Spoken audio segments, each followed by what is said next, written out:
Welcome to maths academy. आज हम बात करेंगे आरआरबी एनटीपीसी 2016 के प्री के आपका मैथ्स के जो क्वेश्चन है उसको देखेंगे। ठीक है, देखो हम प्री और मेंस दोनों के क्वेश्चन कराएंगे। तो प्री के पहले करा रहा हूँ, ठीक है, मेंस के बाद में करा दूंगा क्योंकि ठीक है प्री में बहुत सारे पेपर हैं और प्री और मेंस में ज़्यादा फर्क नहीं है, इसमें क्वेश्चन कम है और उसमें क्वेश्चन थोड़े 5 क्वेश्चन ज़्यादा रहते हैं मैथ्स के। ठीक है, वैसे 100 क्वेश्चन आपके प्री में आते हैं और मेंस में 120 आते हैं। प्री में आपके 100 और मेंस में 120। ठीक है, जिसमें कि 100 में से आपका 30 क्वेश्चन मैथ्स कराते हैं और यहाँ पे मेंस में आपका 135 क्वेश्चन मैथ्स कराता है। ठीक है, और टोटल क्वेश्चन क्या रहता है 100 और वहाँ पे 120। ठीक है, तो हम प्री के क्वेश्चन कर रहे हैं मैथ्स के ओनली, तो मैं 3 पार्ट में बना रहा हूँ इसको। ठीक है, हर एक शिफ्ट 3 ही शिफ्ट होता है। ठीक है, 1 to 3। ठीक है, सुबह दोपहर और शाम। ठीक है, तो कोई भी दिन में जैसे पेपर होता है तो 3 दिन मतलब शिफ्ट में वाइज होता है। तो अभी एक इस शिफ्ट का पेपर है। ठीक है, जो भी है आपको, ठीक है, आपको दिया गया उसमें। तो एक शिफ्ट का जैसे है तो मैं 3 भाग में करके बना रहा हूँ। ठीक है, क्योंकि बहुत लंबी वीडियो बन जाएगी। ठीक है, तो 30 क्वेश्चन है तो 10-10 क्वेश्चन करके बना रहा हूँ। ठीक है, हर एक वीडियो में 10-10 क्वेश्चन रहेगा। अब स्टार्ट करते हैं।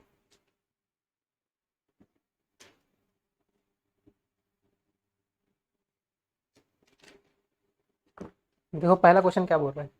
पहला क्वेश्चन क्या बोल रहा है, रितेश ने एक पुरानी बाइक खरीदी, 3 मालिकों के गुजरने के बाद वो बाइक का मूल्य क्या है 50% बढ़ जा रहा है। ठीक है, जैसे कि बाइक मान के चलो 100 रुपए की है। बाइक कितने की है 100 रुपए की है। 3 मालिक मतलब रितेश भी शामिल है उसमें। ठीक है, बाइक का मालिक तो वो भी है ना, तो 3 मालिक से गुजरने मतलब बाइक एक से दूसरे मालिक पर ट्रांसफर हो रही है। तो देखो पहला मालिक जो क्या बोल रहे थे, यदि पहले और दूसरे मालिक को 10% और 30% का लाभ मिलता है तो पहले मालिक को 10% का लाभ मिलता है। कहने का मतलब उसको रितेश को 100 रुपए में खरीदा था, उसको 10% बढ़ा के बेचेगा तो कितना हो जाएगा, ये 110 हो जाएगा। ठीक है, 100 में 10 मतलब, ठीक है, 100 का 10% मतलब 10 हो गया। ठीक है, 100 का 10% मतलब 10 और 10 जुड़ जाएगा उसमें तो 110 हो गया वो। ठीक है, 100 से 110 उसको। अब अगले मालिक को, ये अगले मालिक को कितने खरीदा है 110 रुपए में अगले मालिक ने इसको खरीदा। अब ये अगला मालिक को भी फायदा हो रहा है 30%, मतलब वो अगले को और बेच रहा है। ठीक है, तो दूसरा जो मालिक है तीसरे को बेच रहा है, वो इसको कितने का फायदा हो रहा है 30% का फायदा हो रहा है। ठीक है, तो 30% जोड़ लेंगे तो देखो 110 का 30% कितना होगा आपका, 110 का 30%। ठीक है, 110 का देखो 110 का 10% कितना होगा, 10% मतलब 11, यहाँ पे दशमलव लगाओगे तो ठीक है, यहाँ पे दशमलव लगाओगे एक शून्य के, ठीक है, एक डिजिट के आगे, तो ये क्या हो जाएगा 11। और 30% मतलब इसे 3 का गुणा कर दो तो कितना हो जाएगा 33। ठीक है, तो 33 क्या हो जाएगा फायदा हो जाएगा उसको। तो 110 में 33 जोड़ेंगे तो कितना हो जाएगा, ये हो जाएगा आपका 143। ठीक है, अब 143 तीसरा मालिक 143 में खरीदा है। अब तीसरा मालिक, तो देखो तीसरा मालिक द्वारा अर्जित लाभ बोल रहे हैं।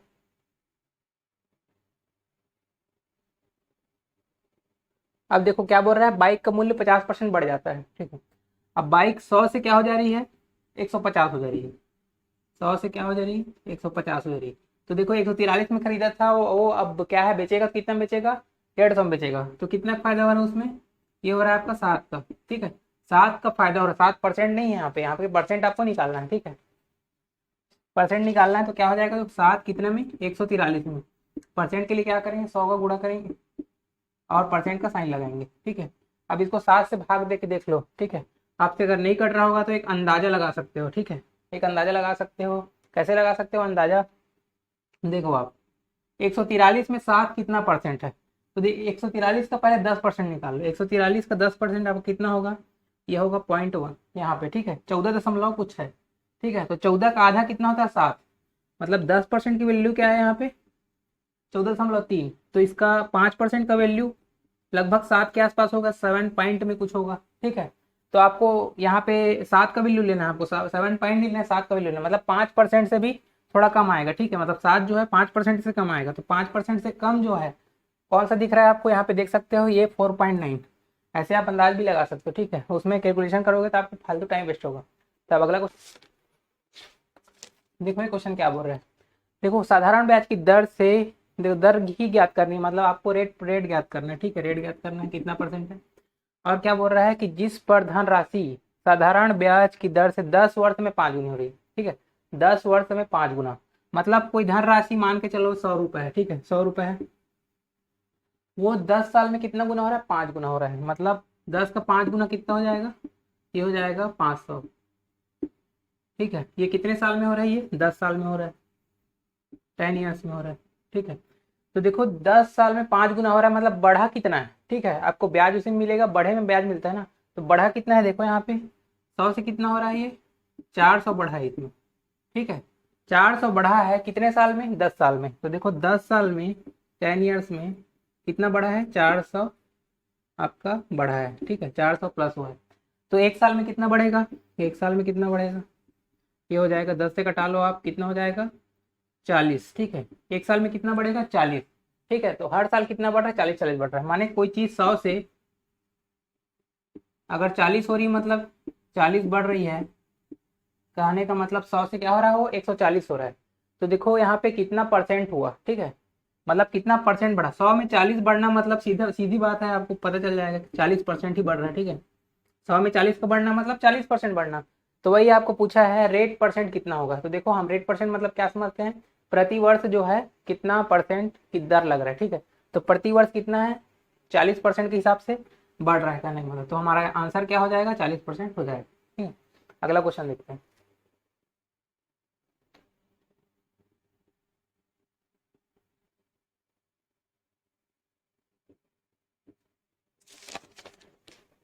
देखो क्वेश्चन, और क्या बोलते हैं, मैं जो है क्वेश्चन जो है आगे पीछे हो सकता है। ठीक है, लेकिन पूरे आपको 30 क्वेश्चन तीनों वीडियो में आपको मिल जाएंगे। ठीक है, 10 क्वेश्चन करके। ठीक है, आगे पीछे वाले क्वेश्चन हो सकता है। तो देखो ये क्वेश्चन क्या बोल रहा है, इन संख्याओं में से कौन सी संख्या 11 से विभाजित है? देखो 11 से विभाज का नियम क्या कहता है? 11 से विभाज का नियम क्या कहता है? 11 से भाग जाना से। ठीक है, 11 से विभाज्यता,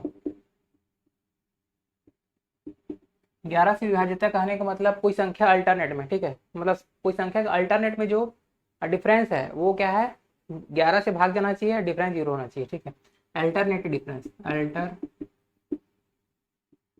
अल्टरनेट डिफरेंस जो है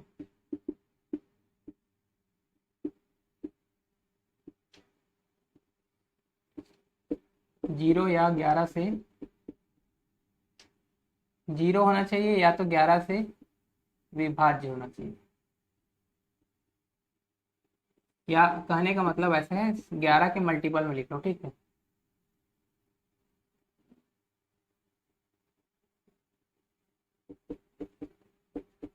या तो 0 हो या 11 के मल्टीपल में हो। ठीक है, मतलब 11 से भाग जानी चाहिए कहने का मतलब।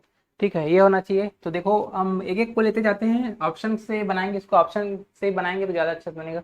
एक एक को लेते जाते हैं, देखते हैं ऐसा हो रहा है कि नहीं। तो पहला को लेते हैं, देखो पहला को लेते हैं, पहला ऑप्शन ए को, ये है आपका 4 5 3 3 6 7 8 7। ठीक है, देखो अल्टरनेट का मतलब एक को छोड़ के एक लेना है। तो जैसे कि 4 को पकड़े हो तो 4 को, उसको 5 को छोड़ना है, 3 को लेना है। ठीक है, उसके बाद 3 को छोड़ना है आपको, 6 को लेना है, 7 को छोड़ना है, 8 को लेना है, ऐसे अल्टरनेट में। ठीक है, तो अल्टरनेट में इसका जोड़ के देखो कितना हो रहा है। देखो 4 3 7, 7 6 13, 13 8 कितना हो जाएगा? 21। तो इधर से डिफरेंस में इधर से जोड़ेंगे कितना हुआ? 21। ठीक है, इधर से जोड़े सबको 21। अब वैसे ही अब 5 को पकड़ो, अब 5 को, फिर 3 को, फिर 7 को, फिर 7 को। ठीक है, ये हो जाएगा 5 3 8, 8 7 15, 15 7 कितना हो जाएगा? 22। तो ये कितना हो गया आपका? 22। तो देखो 21 और 22 में देखो गैप कितना है, डिफरेंस, अल्टरनेट हो गया, अल्टरनेट का डिफरेंस। तो अल्टरनेट का डिफरेंस कितना हो गया? 1। ठीक है, एक मतलब क्या है? 0 नहीं आया या 11 का मल्टीपल नहीं आया, मतलब ये हमारा आंसर नहीं है। अब दूसरे को अब देखते हैं, बी ऑप्शन को लेते हैं। ठीक है, बी क्या बोल रहा है? देखो बी क्या बोल रहा है, 444 6 9, 444 6 9 542 जस्ट वैसे ही करते हैं, अल्टरनेट्स को लेते हैं। देखो 4 4 9 4। ठीक है, इधर में 4 6 5 2। ठीक है, तो देखो यहाँ पे क्या हो रहा है, 4 4 8 8 9 17 17 और 4 21। ठीक है, तो 21 हो गया इधर, और इधर में देखो कितना हो रहा है आपका, देखो 4 6 10, 10 5 15, 15 2 17। देखो 17 4 21 होता है। ठीक है, इन दोनों का डिफरेंस कितना है? 21 का, 4 का डिफरेंस है। तो यहाँ पे भी नहीं हुआ। ठीक है, 0 नहीं आया। ठीक है, ये भी कैंसिल हो गया। अब सी को देखते हैं। देखो 49231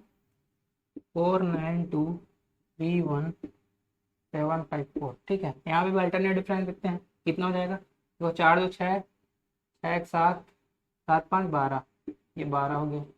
और इधर देखते हैं 9 3 12, 12 7 19, 19 4 23। तो ये कितने का डिफरेंस हो गया? 12 और 23 में कितने का डिफरेंस है? यहाँ पे 11 का डिफरेंस। 11 का डिफरेंस मतलब 11 से भाग जा सकता है, 11 का मल्टीपल या 22 भी आता, कुछ भी आता। तो यानी 11 का मल्टीपल है, मतलब ये हमारा आंसर होगा, सी आंसर होगा। ठीक है, तो ये हमारा आंसर हो जाएगा। ठीक है, नहीं होता तो हम डी पे जाते, डी पे मिल जाता। ठीक, अगला क्वेश्चन देखते हैं हम।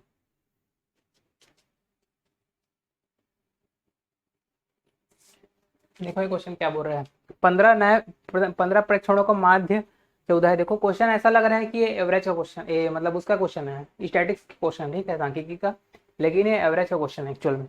ठीक है, 15 प्रेक्षणों का माध्य क्या है? 14 है। 15 प्रेक्षण मतलब 1 2 3 4 ऐसे करके कितने प्रेक्षण है? 15। ठीक है, इनका एवरेज कितना है आपका? एवरेज है आपका 14। ठीक है, तो देखो 3 और प्रेक्षणों को शामिल किया जा रहा है, मतलब ये 3 प्रेक्षणों को और शामिल किए, 1 2 3। ठीक है, तो माध्य क्या हो जा रहा है? 14 से अब क्या हो जा रहा है? 13 हो जा रहा है, मतलब एक की कमी आ रही है इसमें, एवरेज में एक की कमी आ रही है। तो 3 प्रेक्षणों का माध्य, नए प्रेक्षणों का माध्य कितना होगा? तो देखो ये जो क्वेश्चन है, मैं आपको इसका डिटेल जो है वहाँ पे करा चुका हूँ, इंक्लूजन बेस्ड एवरेज का मेरा वीडियो है, उसमें आप देख सकते हैं, चैनल में जाके, नहीं मिलेगा तो प्ले लिस्ट में चले जाना। ठीक है, तो एवरेज में पूरा आपको इसको पूरा डिटेल अलग से एक वीडियो में टाइप वाइज जो कराया हूँ एवरेज में इसको। तो टाइप में एक टाइप है इंक्लूजन बेस्ड एवरेज, उसमें इंक्लूड होती है वैल्यू, जैसे कि 3 लोग इंक्लूड हुए। ठीक है, तो वहाँ पे कैसे एवरेज निकाला जाता है वो मैं बताया हूँ। ठीक है, तो वहाँ पे आपको कैसे निकाला था पूरा डिटेल पता चलेगा। अभी मैं जैसे निकालते हैं वो बता देता हूँ। ठीक है, उसका बेसिक जो है वहाँ पे मिल जाएगा। तो देखो ये क्वेश्चन कैसे बनेगा। देखो हम फार्मूला वहाँ से एक कंसेप्ट निकालनी है, वहाँ से कंसेप्ट निकालनी है कि इंक्लूड होगा जो कोई भी वैल्यू। ठीक है, तो उसको इंक्लूडिंग जो वैल्यू होता है, ठीक है, जैसे यहाँ पे 3 है, 3 लोग हैं, तो इसका इंक्लूडिंग वैल्यू, ठीक है, मतलब इन तीनों का वैल्यू कितना होगा? ये होता है न्यू एवरेज। ठीक है, न्यू एवरेज। अब यहाँ पे प्लस या माइनस डिस्ट्रीब्यूशन, यहाँ पे क्या है? घट रहा है एवरेज, मतलब माइनस हो गया डिस्ट्रीब्यूशन। डिस्ट्रीब्यूशन। अब देखो न्यू एवरेज मतलब ये 3 लोग का एवरेज है, इसलिए यहाँ पे 3 का गुणा कर देंगे। ठीक है, यहाँ पे 3 का गुणा कर देंगे एवरेज, बस इतना ही खेल है। अब देखो न्यू एवरेज लगाते हैं, न्यू एवरेज कितना है? यहाँ पे 13 है, तो 13 तिया कितना हो जाएगा? 39। और डिस्ट्रीब्यूशन कितना हो रहा है देखते हैं। डिस्ट्रीब्यूशन, डिस्ट्रीब्यूशन मतलब देखो कितने लोग हैं यहाँ पे? 15 लोग। ठीक है, 15 लोग पे डिस्ट्रीब्यूट होगा, 15 लोग पे कितना डिस्ट्रीब्यूट हो रहा है? यहाँ पे 1। ठीक है, एवरेज में कितनी कमी आ रही है? 1 की। जितने की कमी आ रही है बढ़ोतरी हो रही है, वही डिस्ट्रीब्यूट होता है। तो 1 की कमी आ रही है, तो यहाँ 15 लोग पे डिस्ट्रीब्यूट होता है, मतलब 15 गुणा 1 मतलब 15। तो 39 माइनस 15 कितना हो जाएगा? 39 माइनस 15, ये हो जाएगा आपका, ये हो जाएगा 24। ठीक है, तो इंक्लूडिंग वैल्यू हमारी कितनी हो गई? 24। इंक्लूडिंग वैल्यू मतलब 3 लोगों की वैल्यू 24, तो उसका एवरेज आपको पूछ रहे। देखो 3 नए प्रेक्षणों का माध्य, 3 नए प्रेक्षणों का टोटल पूछता तो कितना है? 24। अब माध्य पूछ दिया तो 3 लोगों का कितना हो जाएगा? 24/3, तो ये हो जाएगा आपका 8। तो हमारा 8 क्या हो जाएगा? एवरेज आंसर हो जाएगा। ठीक है, अगला क्वेश्चन पे आते हैं।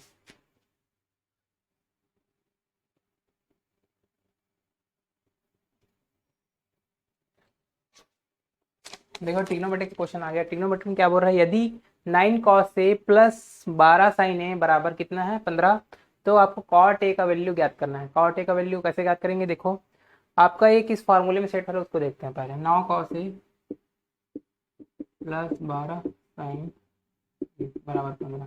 ठीक है, अगर मैं, देखो ये आपको फार्मूला एक पता होगा, ये होता है sine square x plus cos square, या थीटा बोल लो, theta plus cos square theta बराबर कितना होता है? 1। ये बेसिक फार्मूला आपको पता है, उसी फॉर्म में दिख रहा है, तो उसको वैसे ही जमा लेते हैं। तो अगर 15 को मैं नीचे लाता हूँ, अभी शॉर्टकट, ये भी डिटेल देख रहा हूँ, शॉर्टकट बताऊंगा, एक लाइन बन जाएगा। ठीक है, जब 15 को नीचे लाएंगे, देखो 15 को नीचे लाएंगे तो क्या हो जाएगा? ये 9/15 कॉस ए प्लस 12/15 साइन ए बराबर 1, ऐसा हो जाएगा। तो देखो इस फॉर्म में जम रहा है कि नहीं? इस फॉर्म में जब रहा है, देखो साइन का स्क्वायर है तो यहाँ भी स्क्वायर बना देंगे, और यहाँ पे भी कॉस का स्क्वायर बना देंगे। ठीक है, तो देखो इसको क्या बना देंगे? साइन स्क्वायर और कॉस स्क्वायर। तो यहाँ पे क्या हो जाएगा? ये मतलब ये कॉस थीटा कॉस ए बनेगा, तभी ये कॉस स्क्वायर ए बनेगा। ठीक है, तो ये कॉस ए मान लो इसको। ठीक है, इसको मान लो आप कॉस ए, और इसको मान लो आप साइन ए। तो क्या हो जाएगा, तो अब बन गए फॉर्म में आ गए, देखो कॉस स्क्वायर ए प्लस साइन स्क्वायर ए बराबर 1। ठीक है, मतलब ये कॉस ए ही होगा और ये कॉस साइन ए ही होगा, तभी ये फार्मूला बनेगा। ठीक है, तो ये क्या है, कॉस ए आगे साइन ए आगे। ठीक है, अब इसको ट्राइंगल में शो कैसे करेंगे, देखो ट्राइंगल में शो करेंगे। ठीक है, समकोण त्रिभुज में। ठीक है, क्योंकि समकोण त्रिभुज पे ही बेस्ड होता है पूरा ट्रिग्नोमेट्री। ठीक है, इसी त्रिभुज पे बेस्ड होता है, और कोई त्रिभुज नहीं होता। ठीक है, ओनली समकोण त्रिभुज होता है। तो क्या हो जाएगा, देखो कॉस ए मतलब देखो क्या है, आधार बटा कर्ण, और लंब क्या है, साइन साइन में क्या होता है, देखो कॉस मतलब क्या होता है, आधार बटा कर्ण। देखो कर्ण कितना दिया है आपका, 15, 15 लिख लो। आधार क्या है, नीचे वाला, तो ये ए एंगल हो जाएगा। ठीक है, आधार क्या है, नीचे वाला, मतलब ये 9। ठीक है, अब देखो साइन का मतलब क्या होता है, लंब बटा कर्ण। तो लंब कितना है, देखो आधार तो नीचे में क्या है, कर्ण है, कर्ण मतलब 15 ही है, और ऊपर में क्या है, लंब है, तो ऊपर क्या हो जाएगा, 12। ओके, तो क्या हो जाएगा, अब कॉट का मतलब क्या होता है, कॉट कॉट मतलब होता है आधार बटा लंब। ठीक है, उल्टा, आधार बटा लंब, क्योंकि tan का उल्टा ही है, tan मतलब लंब बटा आधार, और कॉट मतलब आधार बटा लंब। तो आधार कितना है, 9, और लंब कितना है, 12। ठीक है, 9/12। देखो इसका आंसर क्या हो जाएगा, 9/12, मतलब 3 से कटा लेंगे, 3 के 9, 3 चौक 12 हो जाएगा, 3/4।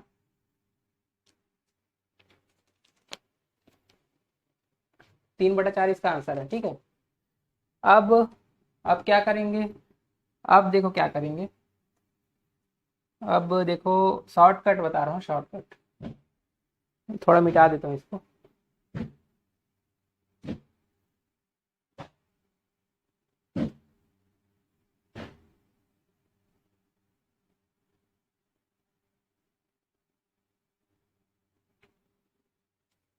देखो इसको शॉर्टकट क्या है, देखो अगर ट्रिपलेट, अगर इस ऐसे कंडीशन आए साइन ए कॉस एक फॉर्म में, और ट्रिपलेट अगर बना रहा हो, ट्रिपलेट अगर बना रहा है आपको, तो ऐसे खींच लो आप त्रिभुज। ठीक है, ट्रिपलेट कैसे बनाएगा, देखो ये जो देखो इधर इधर वाला जो रहेगा आपका, ये हमेशा क्या क्या रहेगा, कर्ण में बनेगा,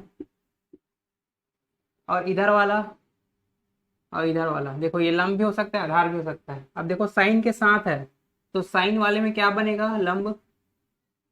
ठीक है, और कॉस वाले में क्या बनेगा, आधार।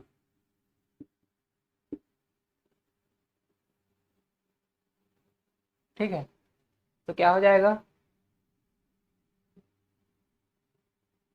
तो क्या हो जाएगा, देखो कर्ण क्या हो जाएगा, 15 आपका। ठीक है, और लंब क्या हो जाएगा, 12, और आधार क्या हो जाएगा आपका, 9। ठीक, ठीक है, अब अगला क्वेश्चन देखते हैं, ये तो समझ में आ गया होगा। अब यहाँ पे से डायरेक्ट आपको कॉट कॉट अगर पूछ देगा, कॉट कॉट का वैल्यू, तो यहाँ पे कितना हो जाएगा आपका, आधार बटा लंब। ठीक है, तो मतलब 12 बटा, ये सॉरी 9/9 आधार है, और लंब कितना है, 12, तो 3 × 9, 3 × 4 = 12, 3/4। यहाँ यहाँ से भी ऐसे आंसर ले सकते हैं। ठीक है, अगला क्वेश्चन पे आते हैं।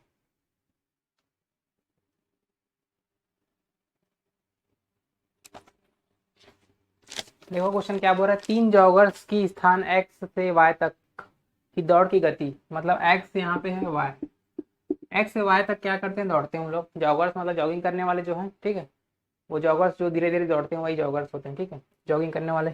तो क्या हो जाएगा, x से y तक की देखो गति कितनी दी है आपको, 10, 3 और 20। गति का अनुपात, गति का अनुपात मतलब ये चाल का अनुपात है। ठीक है, गति या चाल एक ही चीज है। अनुपात कितना है, 10, 3 और 20। ठीक है, आपको क्या पूछ रहा है, समय का अनुपात पूछ रहा है, समय का।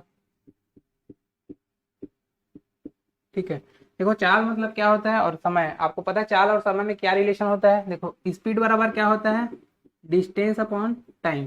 ठीक है, तो स्पीड बराबर डिस्टेंस अपॉन टाइम, तो स्पीड ही क्या है, चाल है, और ये डिस्टेंस यहाँ पे टाइम क्या है, समय है। ठीक है, तो स्पीड और टाइम में रिलेशन क्या हो गया, देखो ये अपोजिट का रिलेशन है, मतलब ये स्पीड क्या है, व्युत्क्रमानुपाती है टाइम के। ठीक है, मतलब स्पीड का अगर अगर जो अनुपात है, ठीक है, अगर एक्स वाई का अनुपात है, तो टी जो टाइम का अनुपात हो जाएगा, वाई एक्स का अनुपात हो जाएगा। ठीक है, मतलब गुना जो है बदल जाता है। ठीक है, अनुपात जो है बदल जाते हैं। अगर ये 5 गुना है स्पीड, तो टाइम क्या हो जाएगा, 5 गुना कम लगेगा। तो कहने का मतलब जो अनुपात है बदल जाता है, तो अनुपात यहाँ पे बदलना है आपको। ठीक है, लेकिन यहाँ पे देखो प्रॉब्लम क्या है, 3 अनुपात है, ठीक है। अगर 2 अनुपात रहता तो डायरेक्ट बदल देते हैं, ठीक है। लेकिन यहाँ पे क्या हो जा रहा है, 3 अनुपात है, तो 3 अनुपात को हम डायरेक्ट नहीं बदल सकते उसको, तो कुछ ना कुछ तरीका होगा बदलने का। तरीका क्या है, देखो 2-3 तरीके हैं। इसको अपोजिट भी लेके कर सकते हैं, एलसीएम निकाल के कर सकते हैं। एलसीएम निकाल के करो, ज़्यादा आसानी से होगा, ठीक है। तो एलसीएम कैसे निकाल, देखो 20, 10 और 3 का एलसीएम निकाल लो। तो एलसीएम क्या हो जाएगा इनका, ठीक है। इसका एलसीएम हो जाएगा 20 या 60, 60 एलसीएम आ जाएगा। तो देखो 10 छक्के कितना होता है यहाँ पे, अब भाग लगा हुआ है यहाँ पे, 10 छक्के 60 होता है। अब 20, 3 20 में 60 होता है, ठीक है। 20 दिया 60 होता है। तो सीधा आपका आंसर ये आ गया, ठीक है। 6, 20 और 3, 6, 20 और 3, ये आपका आंसर हो गया। ओके, अगला क्वेश्चन पे आते हैं।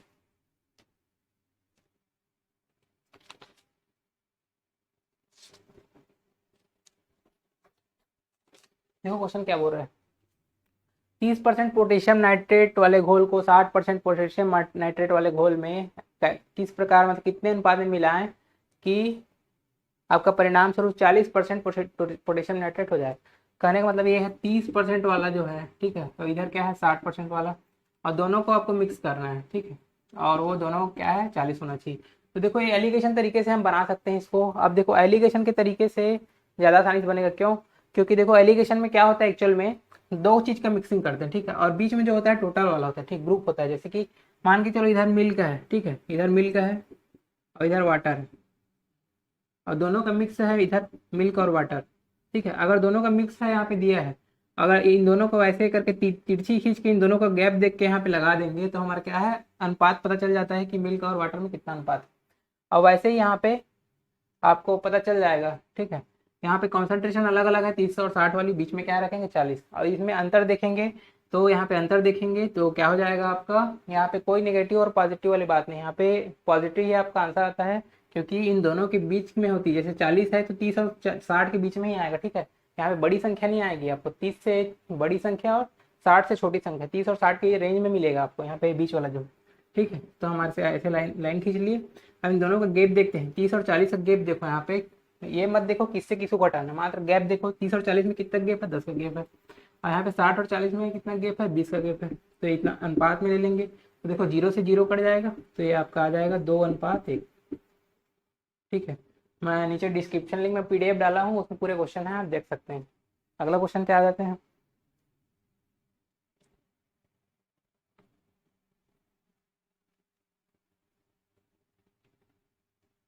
संख्याओं का जो एचसीएफ है, अनुपात जो है 2:3:6, उनका एचसीएफ क्या दिया है आपको 45, तो उनका गुणनफल क्या होगा। देखो आपको एचसीएफ देख के अगर अनुपात दिया है तो आप डायरेक्ट गुणा करके आप उसका वैल्यू निकाल सकते हैं, संख्या का वैल्यू। जैसे कि एक एग्जांपल की तरह समझते हैं इसको, जैसे कि आपका 9 है और 6 है, ठीक है, इनका आपका एचसीएफ क्या होगा, ठीक, 9 और 6 का एचसीएफ क्या होगा, और 9 और 6 का एचसीएफ हो जाएगा आपका 3, ठीक है, 18, नहीं सॉरी 18 नहीं होगा, 3 निकलेगा ना, एलसीएम हो जाएगा उसका 18, तो और 3 यहाँ से निकल जाएगा तो 3 क्या हो जाएगा, एचसीएफ हो जाएगा।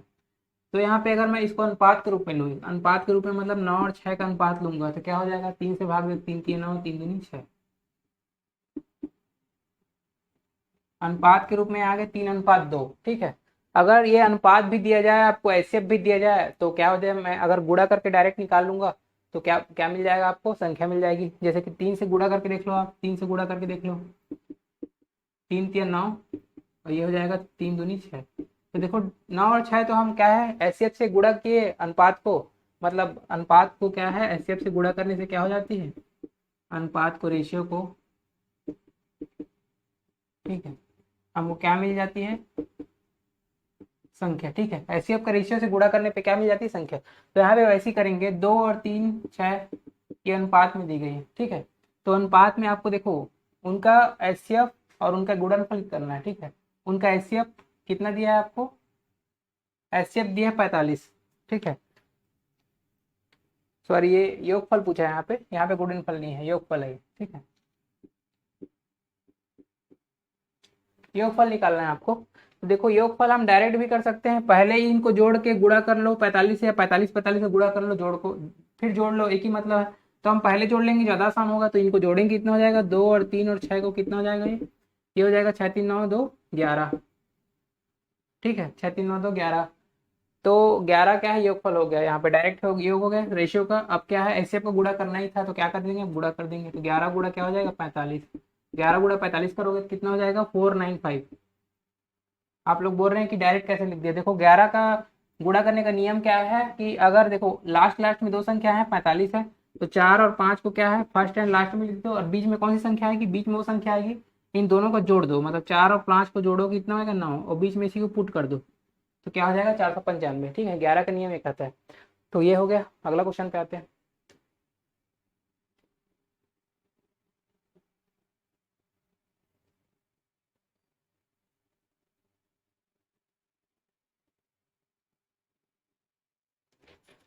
देखो दो समपूरक कोणों का अनुपात आपको दिया है 13:5। ठीक है, तो दोनों का अंतर कितना हो जाएगा पूछ रहा है। ठीक है, दोनों का अंतर कितना हो जाएगा, तो देखो कितना होगा। देखो संपूरक कोण और पूरक कोण क्या होता है, संपूरक कोण मतलब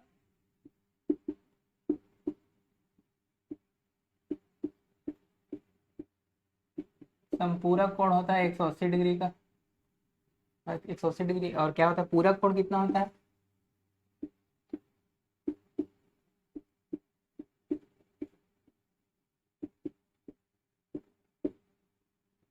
पूरक कोण होता है आपका 90 डिग्री। ठीक है, तो दो संपूरक कोणों का अनुपात दिया है 13:5। देखो संपूरक कोण मतलब 180 डिग्री, मतलब दो कोण जैसे मिल के बना रहे हैं तो वो होते हैं 100, जैसे कि एक्स वाई है कोई कोण। ठीक है, जैसे कि देखो एक्स वाई है, एक्स वाई है, और ये दोनों मिलके कितना बना रहे हैं आपको दिख रहा है पूरा, ये टोटल क्या है 180 डिग्री है। ठीक है, तो 180 डिग्री आपको बना रहा है और दोनों मिल रहा है। ठीक है, एक्स और वाई दोनों मिल रहा है, तो इन दोनों को क्या बोलेंगे हम, संपूरक।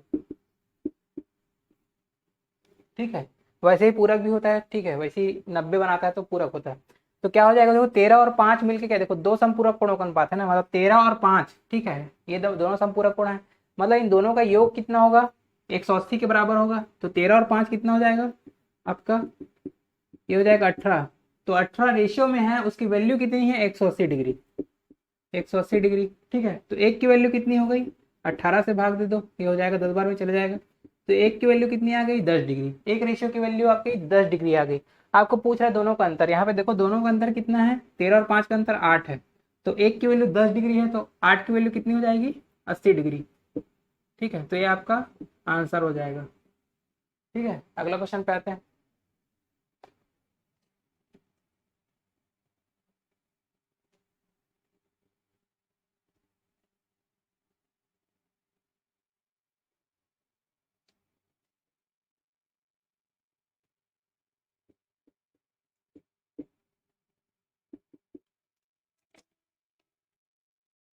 देखो ये क्वेश्चन क्या बोल रहा है, एक्स स्क्वायर माइनस 4x+1 आपको 0 दिया गया है, और ये आपको पूछ रहा है x cube plus 1/x³ upon x square plus 1/x² आपको पूछ रहा है। ठीक है, तो ये कैसे निकलेगा देखते हैं।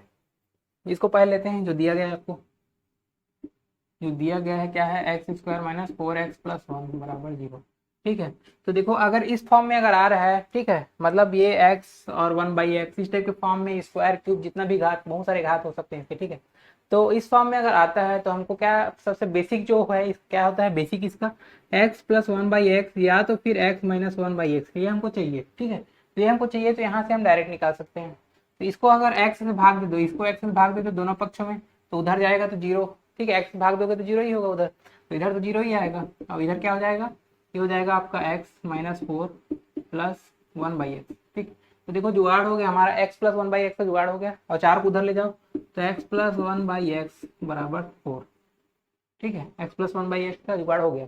तो x प्लस 1/x का जुगाड़ हो गया, तो हमको क्या है, स्क्वायर है ये वाला, स्क्वायर स्क्वायर का भी कर लेते हैं। स्क्वायर कितना होगा, x प्लस 1/x²। ठीक है, स्क्वायर स्क्वायर में अगर होता है, ठीक है, तो आपको पता है a² - 2 होता है, मतलब इसका स्क्वायर माइनस 2, तो कितना हो जाएगा, 4 चौक 16 माइनस 2, ये हो जाएगा आपका 14। ठीक है, ये वाला वैल्यू आपको पता चल गया। अब क्यूब वाले का वैल्यू देखते हैं। ठीक है, ये वाला जो है आपको एडवांस में से मिलेगा, आपको एडवांस में पढ़ाऊंगा तो बता दूंगा, और वैसे ही पहले जो वीडियो बनाए हैं प्लेटफॉर्म पे उसमें भी देख सकते हो, और ये तो आपको पता ही होगा। ठीक है, अब देखो क्यूब वाला जो है, क्यूब वाला कैसे निकलता है, उसका डिटेल में यहाँ पे नहीं करा रहा हूँ, ठीक है। डिटेल में आपको इसके जो वीडियो जब बनेंगे अलजेब्रा के तो उसमें डिटेल पढ़ाएंगे आपको, ये तो सॉल्व पेपर करा रहे हैं, ठीक है, तो उसमें एक एक डिटेल कराएंगे तो बहुत समय लग जाएगा। अब देखते हैं क्यूब वाला। क्यूब वाला कैसे होगा, इसमें भी देखो यहाँ पे प्लस है तो यहाँ पे माइनस होता है ना, यहाँ पे भी क्यूब वाले में क्या होता है, प्लस है तो उधर क्या हो जाएगा, माइनस हो जाएगा। तो कितना हो जाएगा, अब देखो 4 है तो यहाँ पे 4 का क्यूब करेंगे, 4 का क्यूब माइनस, यहाँ पे क्या होता है फार्मूला क्या कहता है, ए क्यूब माइनस 3 ए, तो यहाँ पे ए कितना है, 4 का क्यूब, और 3 ए मतलब 3 गुणा 4, तो कितना हो जाएगा, 4 चौक 16 चौक 64, 64 में कितना घटाएंगे 12, 64 में घटाएंगे 12 तो कितना हो जाएगा 52, ये हो गया 52। अब देखो इसको फार्मूला में हम डाल देते हैं, ठीक है, तो ये क्या हो जाएगा, क्यूब वाला कितना है आपका 52, ये क्या है नीचे एक्स स्क्वायर वाला कितना आपको है 14 दिया है, ठीक है, तो ये कितना हो जाएगा, 2 से भाग दे दो, अब 2 7 14, 2 26 बार में जाएगा 52, तो 26/7, ठीक है, यही आपका क्या है आंसर, ठीक है, ये आपका आंसर हो गया। 10 क्वेश्चन आपके हो गए। अब बाकी जो 2 वीडियो है 10 10 क्वेश्चन बना दूंगा, तो ये वाला जो शिफ्ट का है क्वेश्चन आपको वो पूरा 30 क्वेश्चन हो जाएगा, ठीक है। तो और आपको प्रीवियस ईयर का जो पेपर है आपको नीचे पीडीएफ में आपको लिंक में दिया गया है, डिस्क्रिप्शन लिंक में, और वो भी दिया गया है आपको फेसबुक का लिंक, और टेलीग्राम का भी आप जुड़ सकते हो, ठीक है। और आपको चैनल पसंद आया होगा तो लाइक और सब्सक्राइब कर दीजिए। Thank you.